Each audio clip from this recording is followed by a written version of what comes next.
to express that truth, be able to show up as our most authentic selves, even in a world that isn't moving that way. Hi, my friends. Perspective here. You're no longer in a survival headspace. Now you're healing. So you're more so in the mental space, right? So we see that as the mental, where you're focused on understanding, learning more truth, finding the deeper meaning to things, observing your circumstances, being aware of your thought patterns, like asking questions, understanding. You then have the spiritual level of things, which is connecting to the oneness, and you're no longer heavy on the mind, because now you see that even the mind is flawed. There is always a limit to the human race. So even our knowledge, our understanding is limited, right? And so we can't rely on that. If we want to live our truest, most authentic version of self, it is that self that is connected to God. It is that self that is deep into the oneness that exists, that feels that connection. So that becomes the spiritual level. Now, the reason I'm saying this is, as we go on this journey, the tools that would help us navigate the world for the first time in this true version of self, right? So as we heal, like I said, the emotions have to move through. There's a lot of release going on, and that's why overwhelm is a theme, a theme that we also have to go through. And like I said, you go through these in multiple experiences, and as we evolve, we find new versions of ourselves yet again. So overwhelm comes up when these emotions have to be released, and there's always opportunity for that if we see it that way. As we evolve, we would have these tools that we navigate the world so that we find our own truth and be able to express that truth, be able to show up as our most authentic selves, be our truest selves, that self connected to God, even in a world that isn't moving that way. And that's really important, right? We want to stay true to the journey. So first up, we have some interesting concepts that I'm going to be discussing. And like I said previously, whenever I share a concept, it's all fancy and cute and, wow, information, that's great. But of what use is knowledge if it's not applied? The whole point of this channel, the whole point of this conversation that we're having is so that you can live your best life. Is so that you take all of these things I'm saying and actually see it play out in your own life. You're like a scientist, and the world is your lab. You're literally running experiments every day. I'm going to be sharing these concepts, but like I said, I want us to try them out and see how it feels. Find your own rhythm, find your own truth, and dance to it. Period. We have the first concept, which talks about vibration.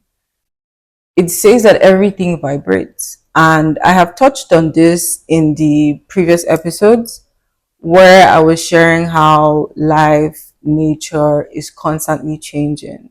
And so we have to keep up with that change. We can't be caught slacking or like staying stuck in the past, staying stuck in expectations.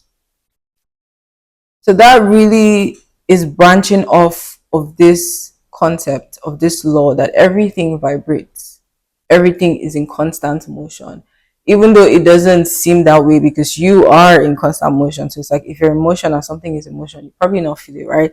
It would feel like the motion is canceling out the motion. But everything vibrates, and for everything there exists two ends of it. You can call it polarity. One end and then the opposite end. Two poles, north and south, east and west. Polar opposites. But it's also saying that polarity represents similarity, as in it's one thing having two different polar ends. The true difference here is not that they're completely different entities, it's that they are varying degrees of the same entity, of the same essence. A good example would be for temperature. So temperature has varying degrees, right? Hot or cold. Hot or cold really is varying degrees in the temperature.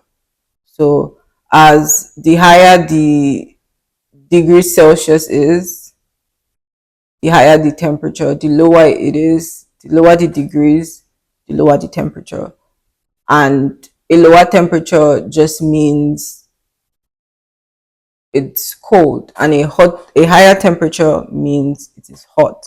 So within that range of hot and cold, hot being one polar end, cold being another polar end, there are varying degrees within that of one temperature. You can also think about it like this, and I would use this to differentiate across the planes, because within the physicality of it, right, a matter, anything, can have a temperature. I am matter, my body is matter. It has weight and it occupies space. That's the definition. Yeah. But my body is matter. And if my body is matter, I can have a temperature and that can be measured, right? If you have a high temperature, you're not feeling too well. That's a determinant for whether someone is well or unwell. You get to measure the temperature, and there are varying degrees of this temperature. And that's on the physical plane, as in my body temperature. You want to take it back, making up my body, right? Because what's going on within my body that would cause me to have a low temperature? There's something happening behind the scenes. So that's what we say movement. Remember, we spoke about everything vibrating, changing, moving, vibration. Now, if we're thinking about temperature going on behind that, the particles of the water, the particles of my body are vibrating at a certain frequency or like number of times. So I'm going to give you quick physics. If a particle is vibrating at a high speed,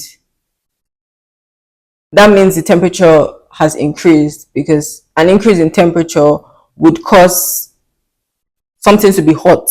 And when it's hot, the particles would be vibrating and moving at a rapid rate, and then it becomes hot.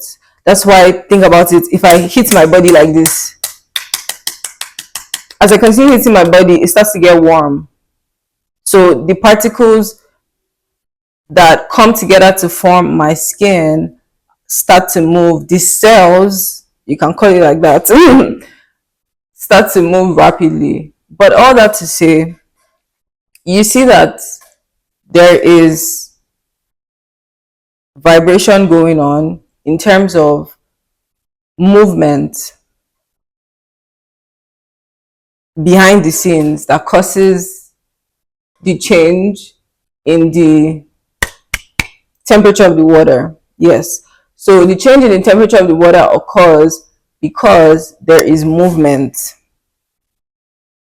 of the particles, movement of the molecules that form the water, that form my body. There is movement that causes it to move from one degree to the other degree, varying degrees of the same temperature. There is rhythm across that. Rhythm essentially is vibration that goes from one polar end to the other. That's rhythm. So pendulum swing is a rhythm that goes from one end to the other, one end to the other. And I spoke about how life moves that way, from one end to the other, from one season to the other. like that. Cause and effect. Molecules in the water that were being that were vibrating at a certain rate to cause the water to either be hot or cold. So varying degrees of temperature are an effect of varying rates of vibration. Does that make sense?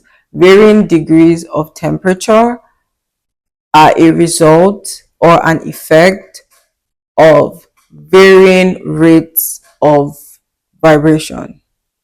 Temperature of the water, rate of vibration of the molecules. Now, the molecules make up the water. So, the molecules are the cause of the water. The molecules' vibratory rate are the cause of the water's temperature. So, we can also see that with belief systems that are made up of numerous thoughts, numerous stories, narratives, ideologies, beliefs, I don't know, like cultural heritage, whatever, like all that in the belief systems. Resultant effect of that would be the emotions, right? Based on certain scenarios, certain experiences, certain interactions. How do we respond to that? It is based off the belief systems. That's how our emotions come up. Within the same plane being emotions.